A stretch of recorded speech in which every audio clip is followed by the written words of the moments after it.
Good morning or good afternoon, everybody. I'm not sure if Allison is going to make the meeting today or not. She's at a conference out of state. So I'm happy to chair the meeting today. Maybe we'll just give a couple more minutes and see if anybody else joins, and then we'll get started.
Do we have a quorum?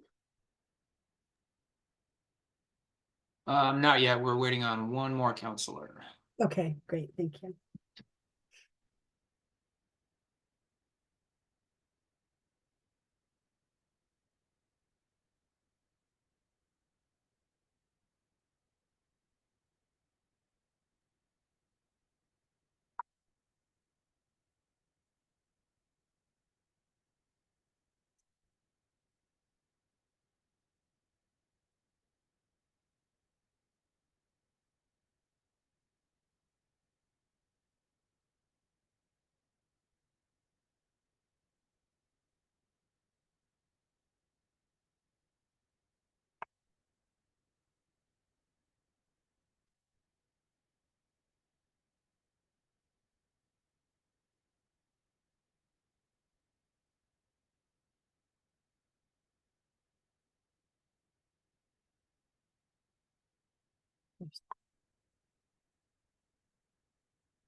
Mitch, this is Emily. I think, did we just meet quorum with Laura joining us?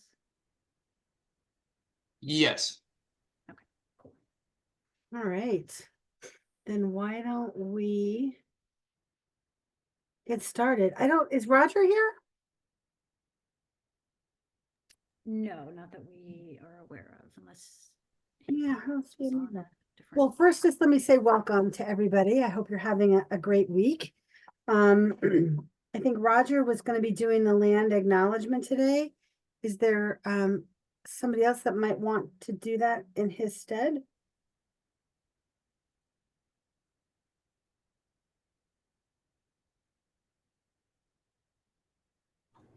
I'd be willing to do it.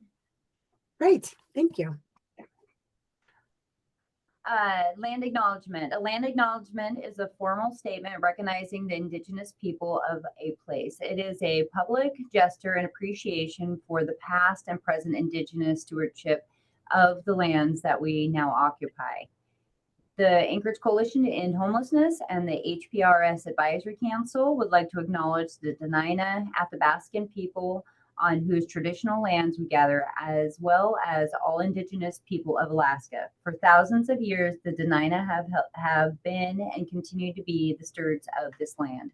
We would like to express our gratitude and respect for the past and the present stewardships of the water, plants, animals, and spiritual practices of this place, and the contributions, innovations, and contemporary perspectives of the Upper Cook Inlet Dena'ina.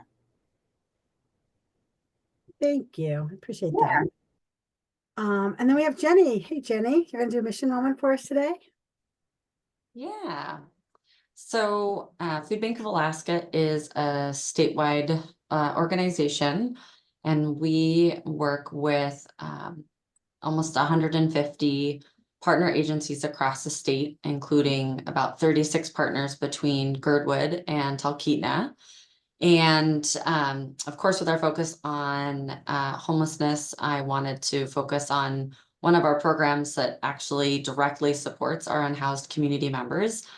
Many of you should know them, Beans Cafe, and they are hugely impactful in this community. In addition to Catholic Social Services and supporting families in this position in their lives. And I wanted to just talk for a moment about Beans Cafe's program. So each day, one of their many programs, they serve lunch or a breakfast, sorry, and a dinner meal to our unhoused community members. And in addition, they have a Meals on Demand program, and that serves the homeless camps with their mobile food truck, as well as 6 specific distribution sites across Anchorage. Between January and August 2024, they have served 304,000 meals, as you can see on the screen. I also wanted to put up there the Pantry Pack program for youth and families, and then you can see those totals. And the Pantry Pack program is new. It's something that has just been happening since the beginning of the pandemic. Much of the food for both of these programs comes from Food Bank of Alaska's warehouse, our rescue and distribution efforts, and our food purchase efforts. And this is a lot of meals. And this really speaks to the fact that food insecurity in 2024 is higher than it has been in many, many years. And actually, we are currently seeing the height of food insecurity since 2008. So even during 2019 or 2020 through 2021, when we saw a huge spike, we went from about 92,000 Alaskans up to 140,000 Alaskans. We believe that even more community members are in need, even if unfortunately nationally you don't see those statistics, because Feeding America, who we are a partner with, we're the only Feeding America food bank in the state. There are 200 across the country. They only have statistics through the end of 2022. And those statistics look good because that is when COVID programs had not yet sunset. So when we really started to see food insecurity elevate was last summer into last fall. And I can share with you anecdotally that our mobile food pantries around Anchorage, the mobile food pantries of some of our Fairbanks Community Food Bank partners in Fairbanks and those down in Southeast have seen record high numbers starting with this summer and into the last couple of months. So really food insecurity is a huge challenge. We have not really been able to see the true depth of it in our communities, but we thank Beans Cafe, we thank Catholic Social Services, really Food Bank of Alaska, you know, we're that food rescue organization. We do provide food directly through our mobile food pantry, but there's so many partners, there's so many agencies who are ensuring our community members are fed. And so thank you for the opportunity to share that today. Thank you so much. And you're so right. I mean, we're seeing that obviously in our food pantry. And I just want to maybe give a shout out to Beans as well, because they are providing meals in our shelters. And it's really just an incredible mission. And we're super grateful for their partnership as well. So thanks, Jenny, for bringing that to everyone's attention. So the next thing we have is our consent agenda. So can I get a motion to review and approve today's agenda? This is Will. I'll move to approve. And a second? I'll second Sharon, or So are there Roger. any, yeah, go ahead. Are there any changes to the agenda today?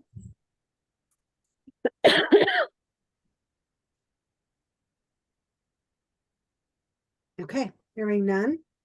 I'm gonna also just ask for a motion to approve the September meeting minutes.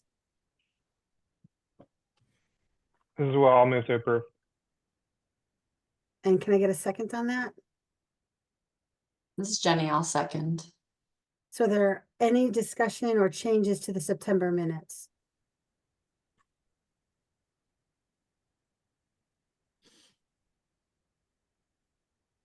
Okay. Hearing none. We'll move on to the NOFO. So are we, do we need to do a motion to approve this and then do the roll call? Yeah, I'll talk just really, I'll let Will go first. Yeah, thanks. I just have like a question. So I've been like looking at it, and I know I think it's in like draft form at this point. And I'm just curious. I think like I'm seeing that a fair amount of like and you might have addressed this, like a fair amount of like, the questions still don't have the answers put on yet. So I'm just curious about that, basically.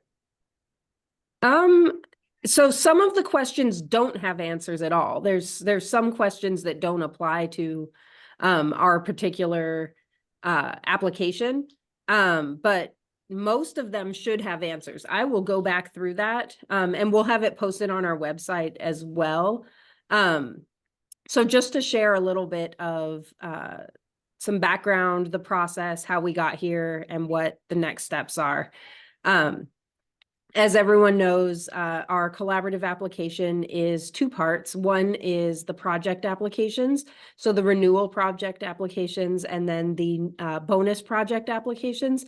And then the other part is our community's response to the questions that HUD asks in this NOFO. So ACH hosted 2 community roundtables where we brought together members of the community, providers, and talked about how our COC could improve some of our answers on some of those questions. So that informed that other side of the application. What happens now is if that application is accepted today, it goes out to be posted for public comment.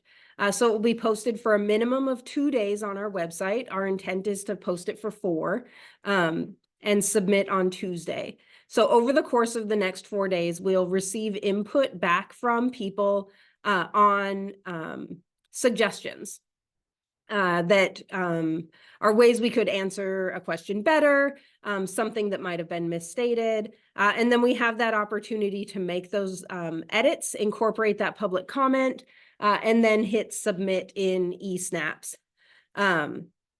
I did hold off on putting the majority of these pieces in eSnaps yet. Some of it is in there already, but a lot of it I was waiting to see what kind of feedback we might have at this meeting. So my plan is to spend a good part of tomorrow inputting the rest of the pieces into eSnaps, and then we'll get a little bit of a cleaner version out of eSnaps. What was emailed out to the counselors was the Word document that has comments and formatting issues. And so it is a little bit easier to read once it's in eSnaps. But that is the process there. I'll go back and look at the blanks and let you know if those are intended blanks or if it's missing a piece. And then since Allison is not with us, I did just want to share, we are working, one thing that is not completed yet. We're working with South Central Foundation to get a letter of support that shows an in-kind contribution by them to our COC.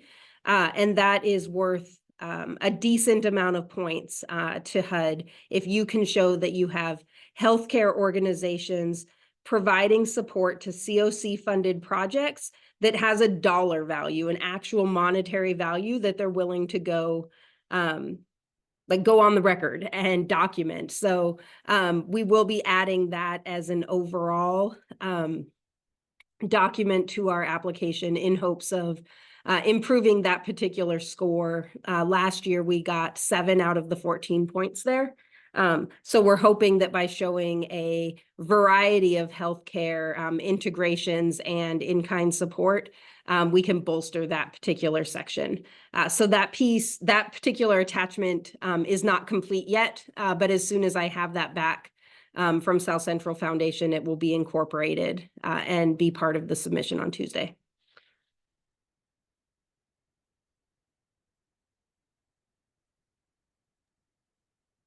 Great, thanks, Jessica. Will, I saw you had a comment there. Do you feel like you're not sure if you have the updated version?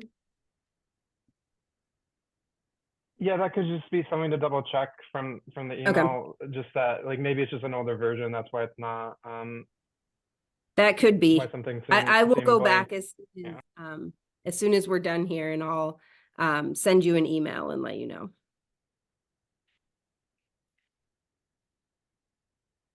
Great, thank you. So are we looking for now a roll call vote to approve the collaborative application? Correct. Okay. Before I do the roll call, any additional discussions, questions, objections? Okay, so I've got 10 names here. If I get through this list and you don't hear your name, please just chime in. The participant list is pretty dynamic, so yeah. I'm going to start with Samantha McNelly, Yes. Will Walker, Yes. Charles Gorman,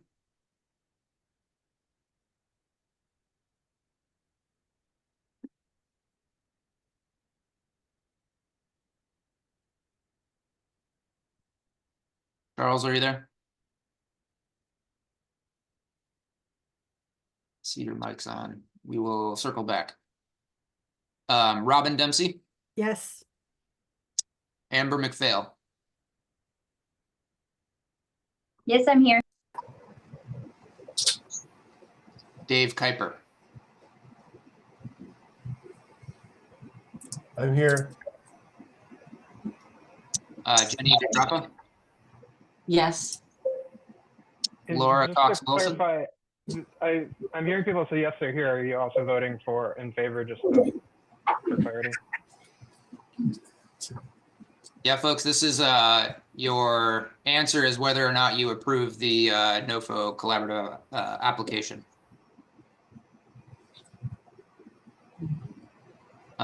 This is Laura Cox Wilson. I approve. Okay. Grace Gallagher, I also approve. Sharon Shamard, Yes, I approve. and Roger Branson. Yes, approve. This is Charles Gorman. I approve. Okay, thank you, Charles. Dave Kuiper approves. Thank you, Dave. And that is everybody I have. If I missed you, please let me know, but I don't see anybody else here. So thank you, everybody. Great, thank you. All right, so next on our agenda, we have a special presentation. It looks like Farina Brown, the special assistant to the mayor, is here to present on emergency cold weather shelter.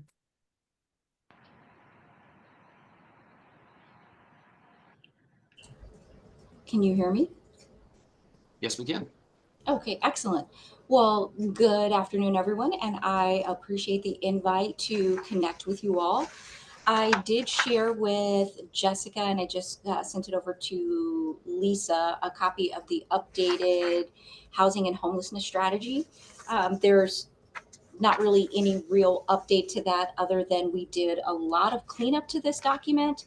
The initial version that you all had the kind of first optics on, actually the very first public optics in September was a draft, and we are still calling this a draft document because it is a living document that gives us the opportunity to work with the community on next steps. What are we doing?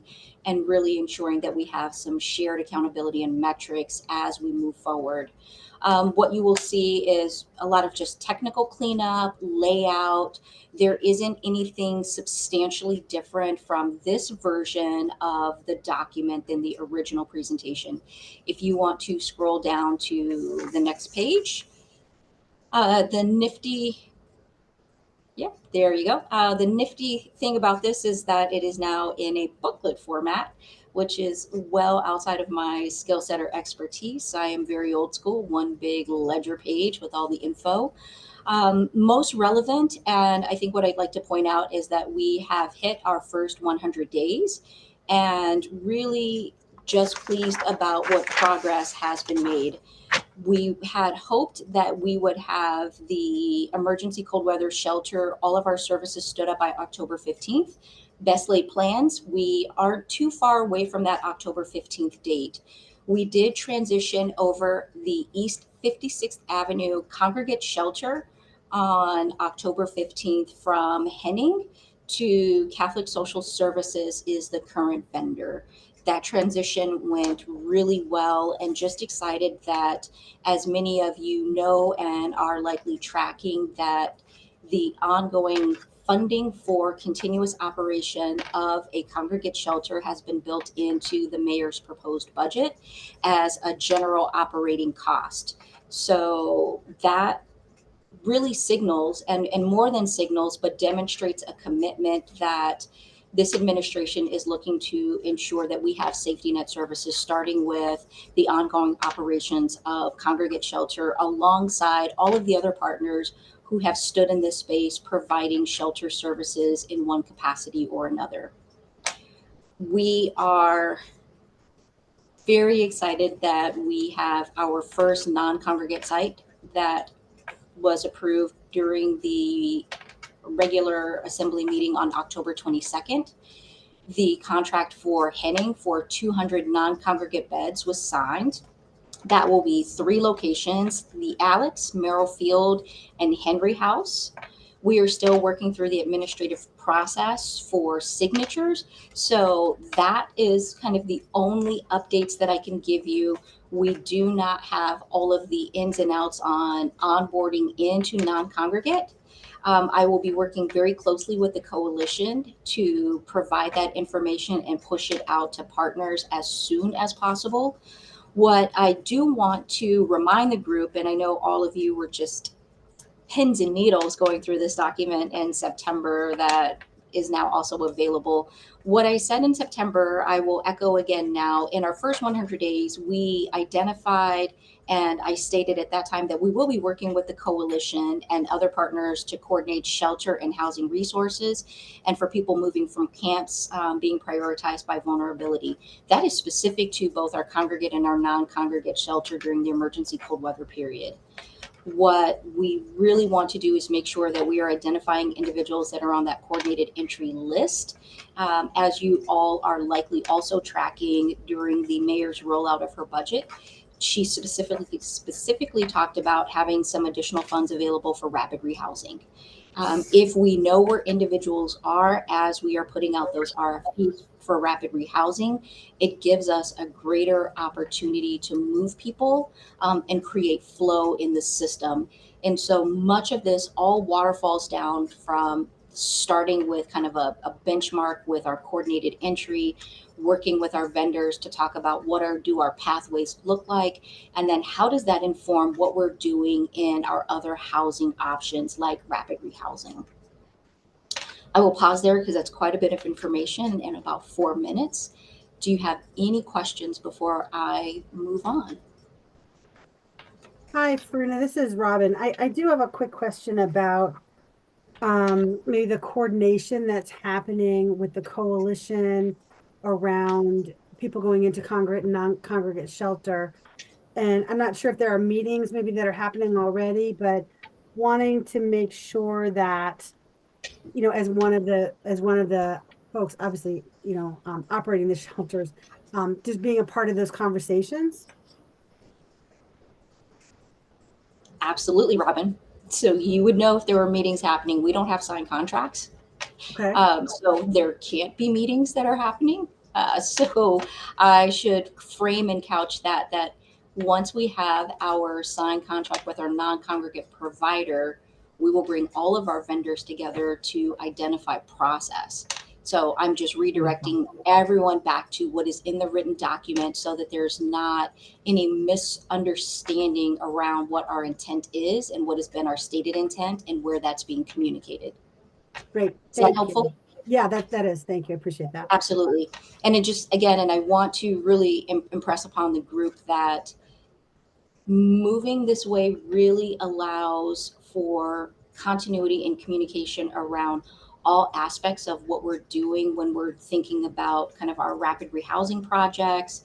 And as we look through the document at the 6-month marker through the 12-month marker, the big lift right now is really ensuring that we have enough emergency cold weather space. We are still in active negotiations with the second vendor for an additional 200 beds to create capacity, movement, and choice in the system. So as that comes closer to, being ready for prime time, we'll definitely give more details about what that looks like. When you look down at the 6-month column, we have been very clear that we are interested in having just a variety of different capacities within the system. And you'll see that moved over into 12 months, as well as just having a variety of low barrier, low density shelter options that are year round. So we are still in active internal communication about what that looks like, because we understand that we need a diversity in the system and that non-congregate is not going to be our only pathway.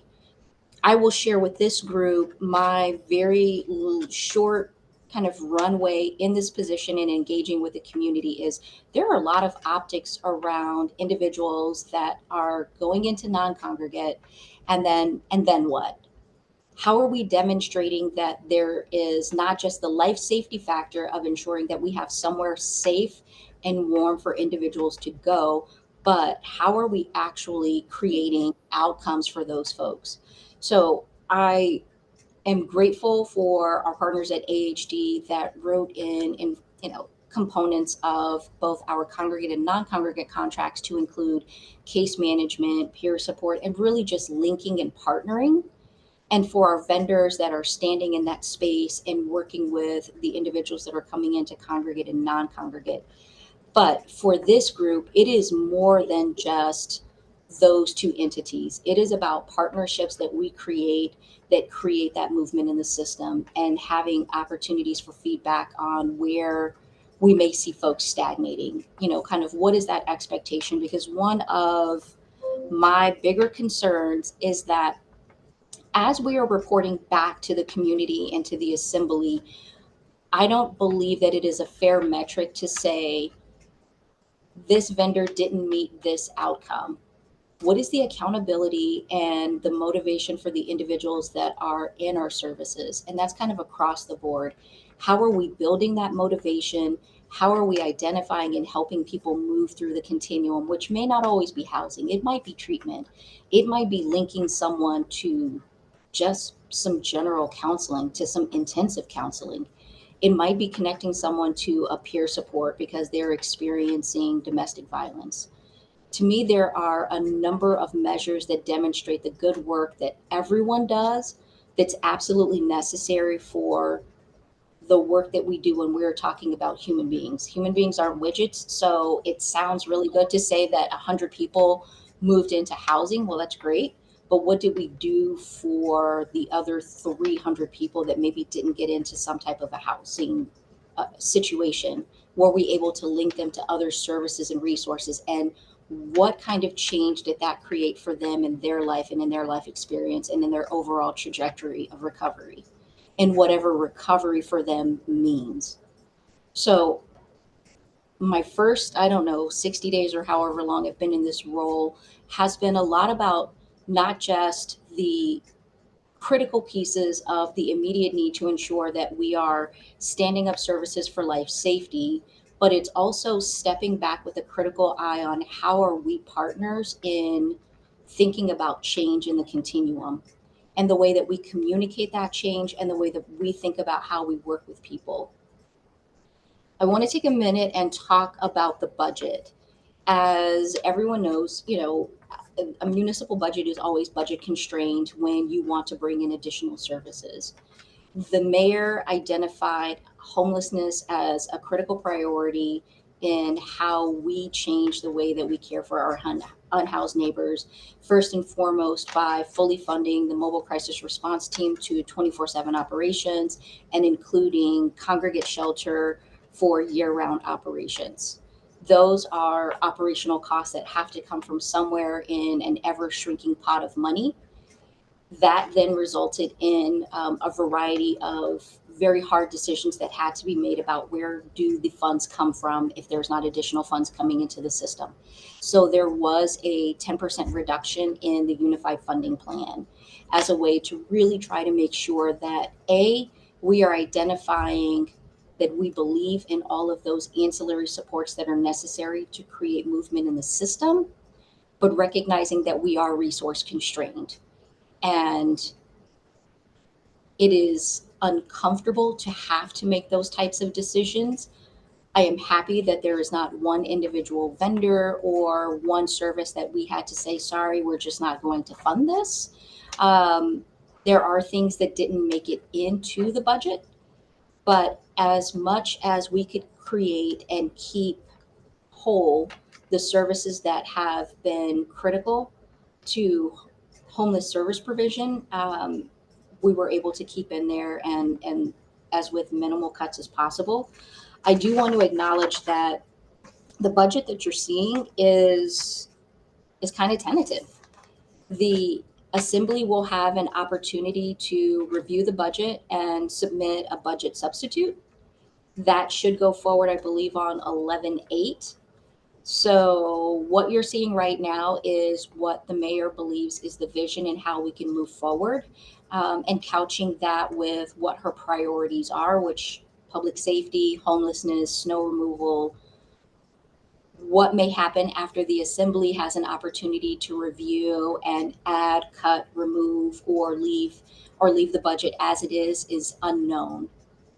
What I will share with this group is that this is a new process for myself and the other special assistant, Thea Agnew, Bim. Coming into this and with such a impetus on let's get emergency cold weather shelter stood up and moving through that process while also moving through the mayor working through a budget and needing to identify some critical priorities that are really hard to say what is more of a proximate need than the other. It has been very interesting. It did not give us the runway to have those forward-facing communications with all of you to talk about what some of those priorities look like. What we are trying to do is to reach out to all of the partners in the Unified Funding Plan and just talk with you about what those proposed budget cuts look like, what that means for your overall service provision. Moving forward, we would like to do a better job of engaging in these conversations when we know that there's a potential for ongoing budget constraints. We will never know what that looks like because that becomes ultimately the prerogative of the mayor. But I just want to acknowledge that that is an ongoing effort. And so each of you should be looking for an email from me just to connect with you on what those impacts currently are. I also want to encourage all of you. We had the regular Assembly meeting on October 22nd, which was the first opportunity to testify on the budget.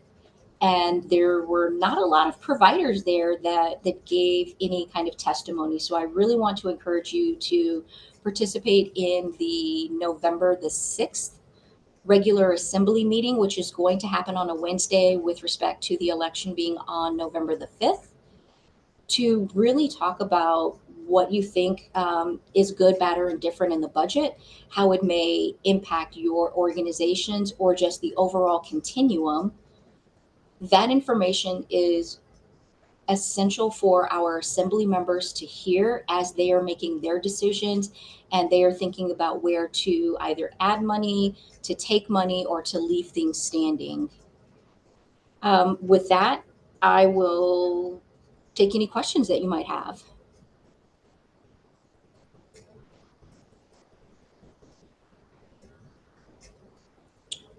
Is everyone on mute, or is it that I just provided all of the information you need and so we're good? No, I think just processing. I see Will has his hand up. Thank you, and thanks for joining us, Farina. I really appreciate you being here and talking about the mayor's plan and strategy. Yeah, so just wanted to say that to start. Thank you.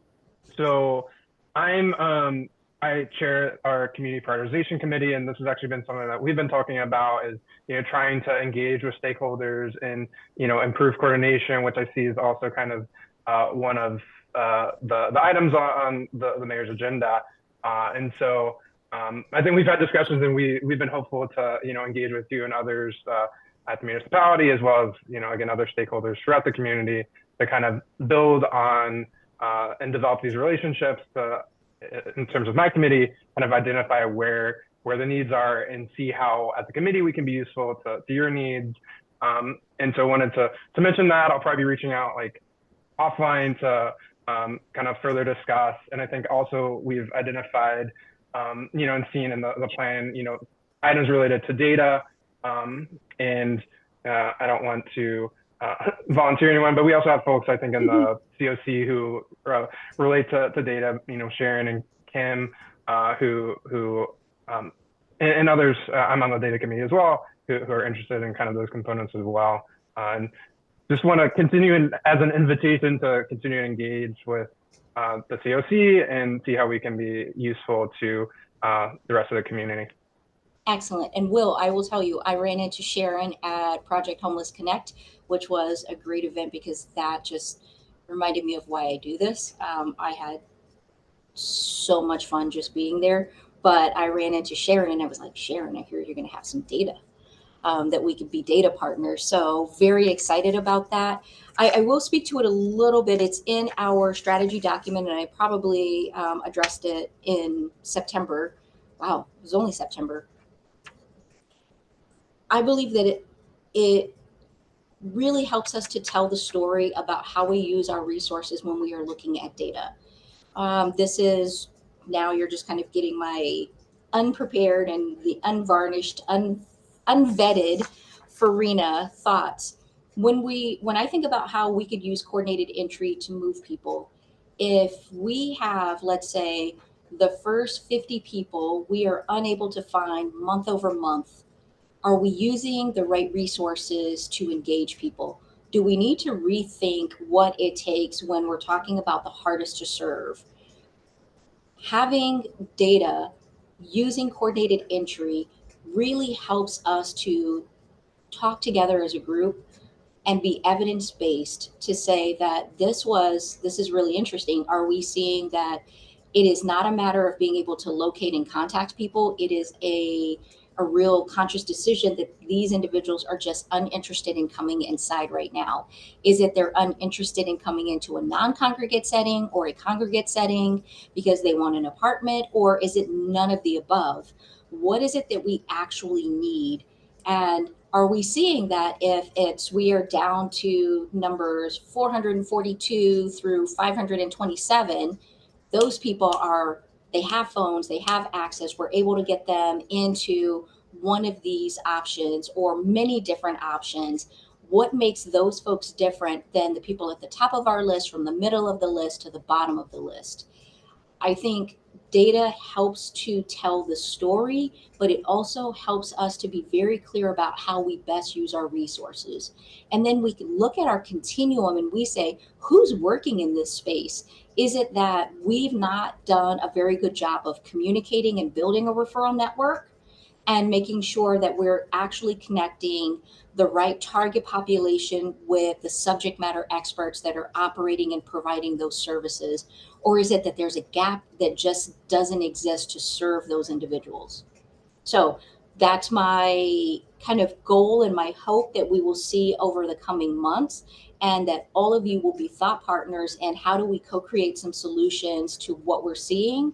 And those solutions don't have to be making something new, but it is, hey, we hadn't thought about that this organization over here that we don't routinely talk to serves this population, and there are many people that would be best served if we could bring them to the table, if that makes sense to the group.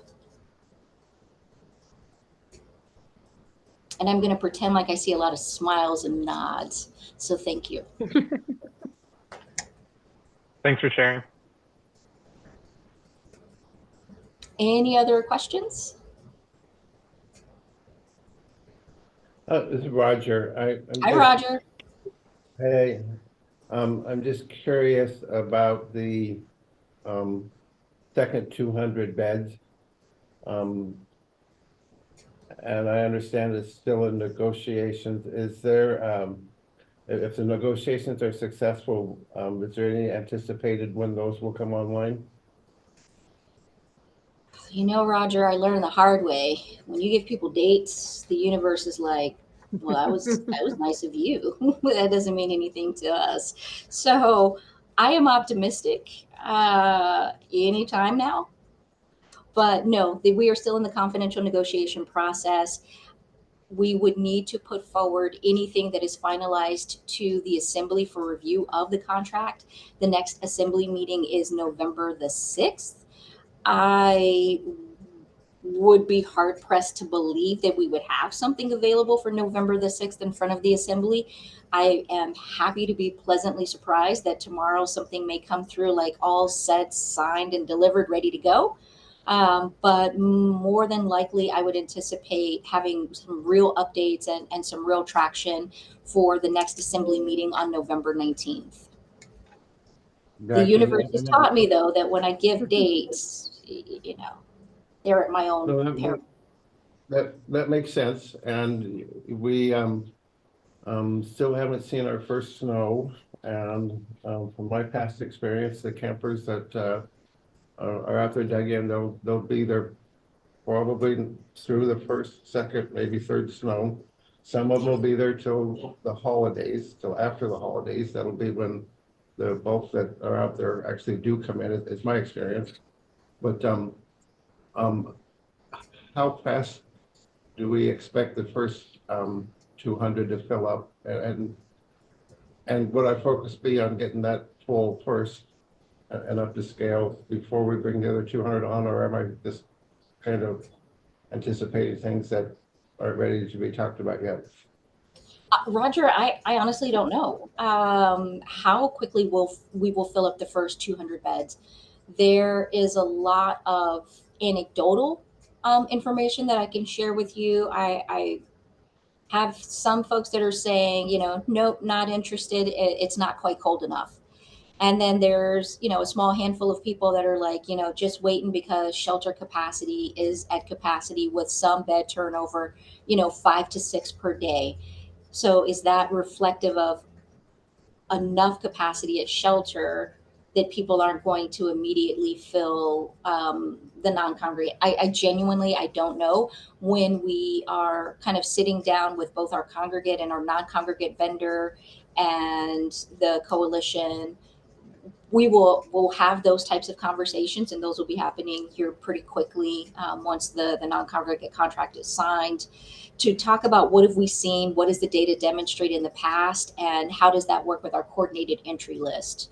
So we'll likely, I would appreciate being invited back for your next meeting so that we can just talk about what kind of the first 30 days of non-congregate being available looked like, what were the lessons learned, who are we seeing going into those beds, how is it working with coordinated entry. I think this is a good group to have a report out on and just some general feedback. Yes, and we are discussing amongst the coalition or the HVRS members about having ex officio seats on our board, and I would have to imagine that if once we get through that, we'll have an invitation to be at all of our meetings. All right, well, excellent. Oh, I do just want to throw this out there. We have the HAND Commission on, a little echo. We have the HAND Commission on the strategy document. I am very much pushing engagement with our HAND Commission.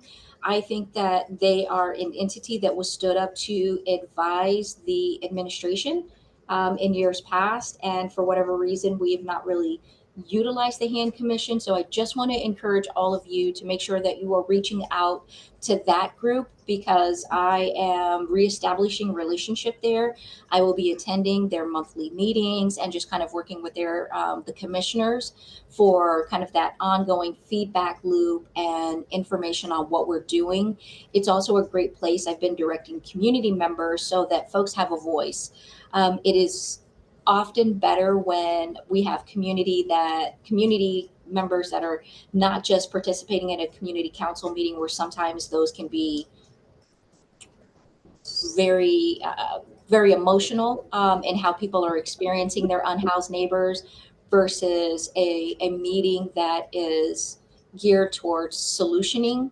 You know, it's not whitewashing that we have a problem or how do we get to a solution, but that space that it organizes the thoughts and puts forward framed, vetted information to the administration to help us move forward collaboratively with community partners. So I share that just to say that we really are trying to be in as many community spaces and with as many community partners as possible.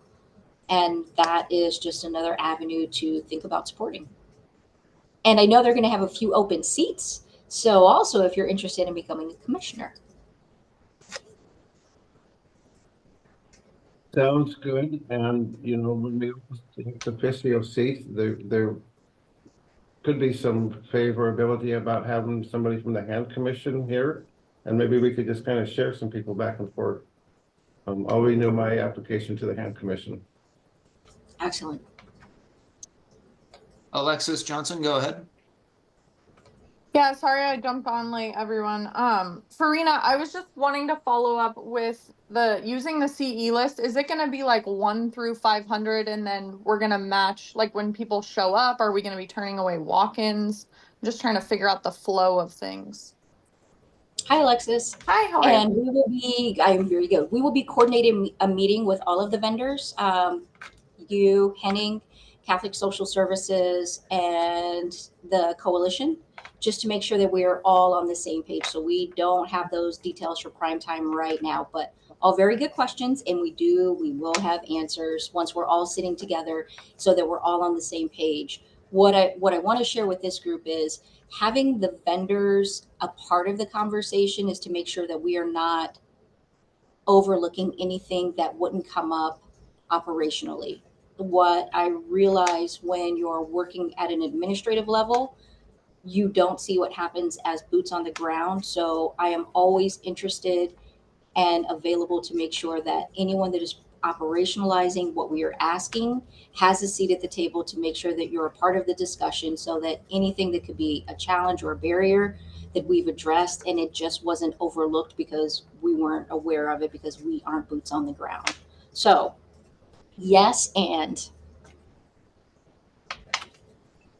Perfect, thank you. And if we could include Kathleen McLaughlin, I know that she's been excited to start work. So if we could include her in that as well, that'd be great. Oh, that's goes without saying.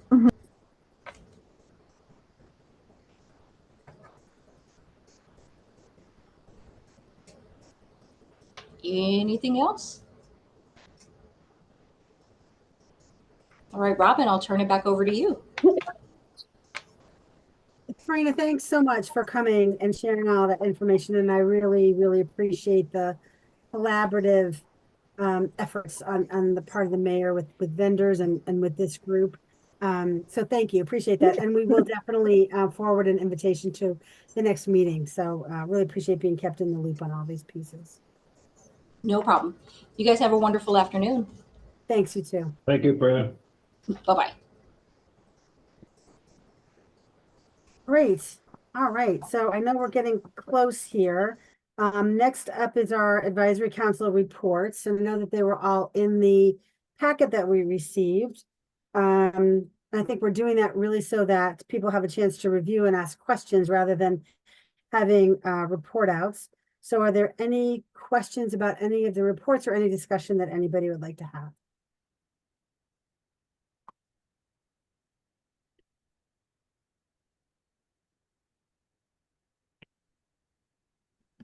This is Grace. I just wanted to do a little plug for the Compliance Committee.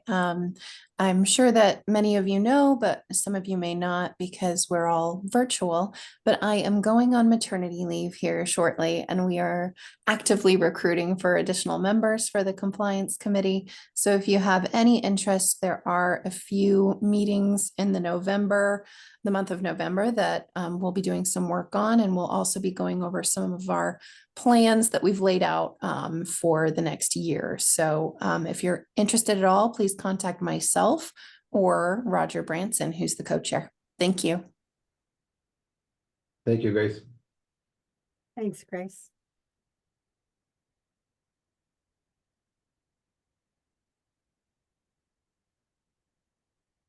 Are there any other questions or discussion around the committee reports?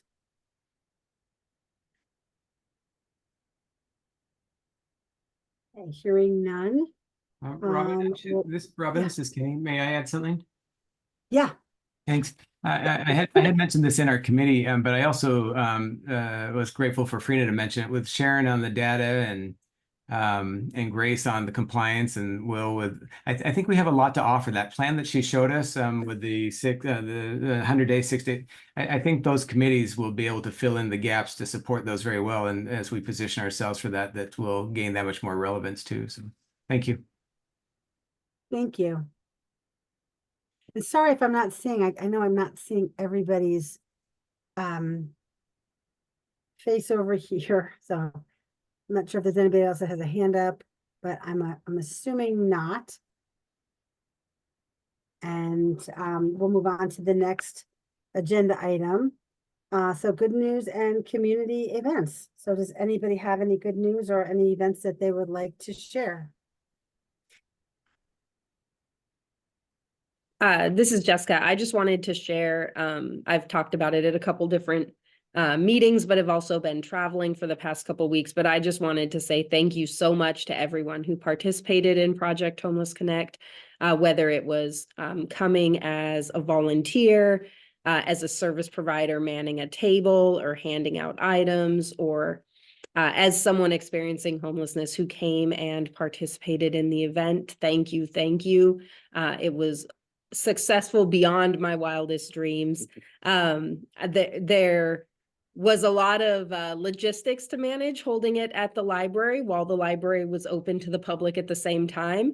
But I can't tell you how many people came up to us who were just general library patrons, who were just so pleased to see our library space being used for an event like that.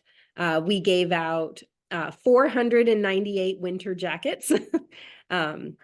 Was a number that's sticking in my head because I started off with 500 and had 2 at the end of the day.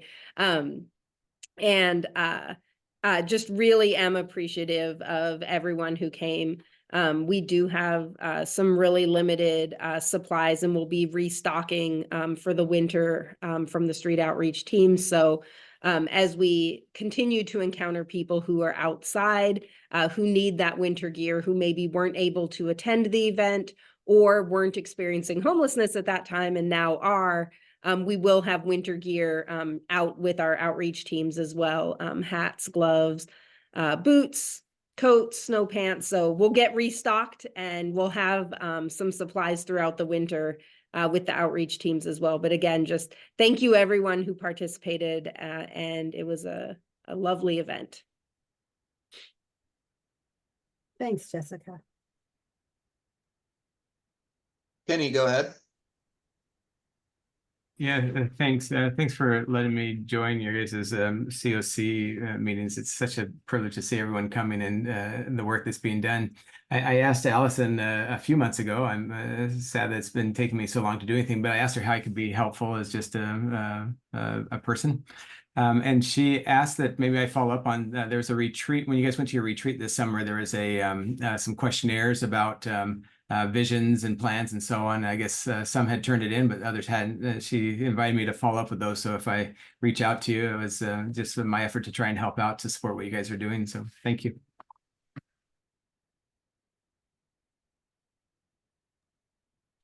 Charles, go ahead.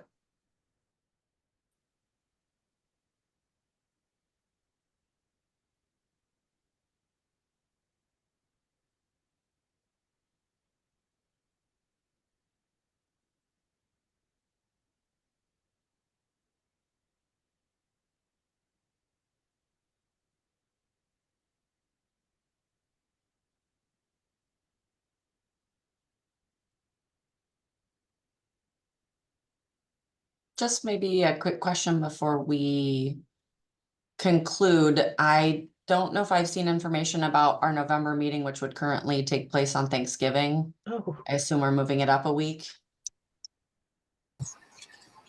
Yes, we are. The email, excuse me, the Well- meeting packet that was recently sent there. Actually, Mitch, let me correct that. Did you send that out to? executive? We can't hear you. Can you speak up? I'll go ahead and fill in here.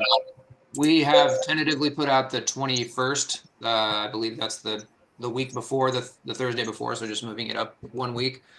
We can certainly, do a doodle poll or put that out for consideration if folks have any other ideas, but I do know that one item that we need to get done in that time frame is the AKHMIS updates. Those will need to be reviewed and approved, and that's kind of the meeting that they had targeted for that. So I will touch base with the executive committee offline, and we'll firm up from there. This is Roger. We've had this issue since the POC HPRX was formed. What we've done in the past is move both November and December meetings up a week is what we've done in the past, but we are certainly open to other options, and whatever works for the folks will obviously be what we do. Hey, sorry, my microphone's not working. This is Charles Gorman. Oh, we can hear you. I've heard that the Central Lutheran Church is having some kind of ceremony this Saturday to celebrate those new bungalows, those buildings that they built for the homeless to shelter. I think, I'm not sure the exact time it starts, so I think somebody told me 11 or 12. They are having the public open house on Saturday from 11 a.m. to 12. But any interested community members who are willing to help pick up debris or can use a hammer or something like that in this phase, they're open to everybody. So and that is very exciting. So I'll put the details in the chat.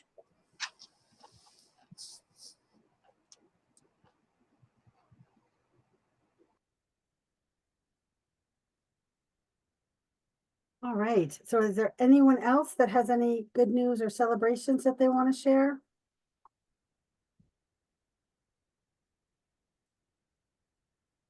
All right. So the final thing is just upcoming advocacy opportunities. 1 minute. Oh, thanks, Jessica. So here they are. I don't know if anybody has any questions or comments that they want to make on this list. I just wanted to echo what Farina was sharing, and the first Wednesday of every month is the Hand Commission meeting. And I attend it on a regular basis. I really enjoy the opportunity to hear about what's going on at the health department, what's going on with the different people who are members of the Hand Commission. And then I often get to spotlight some data because people tend to have questions about data in that meeting.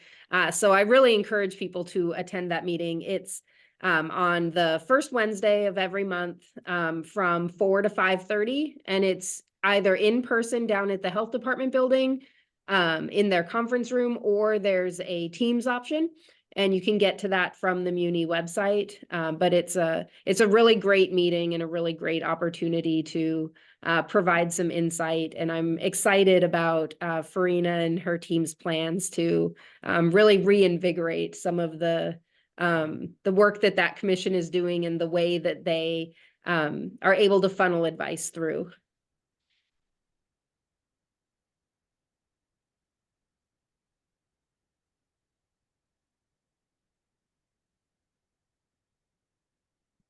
Great.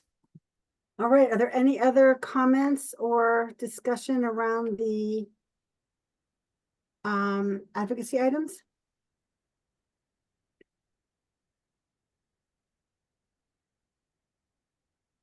All right, then I think that concludes our meeting. Thank you, everybody, for attending. Really appreciate everybody being here.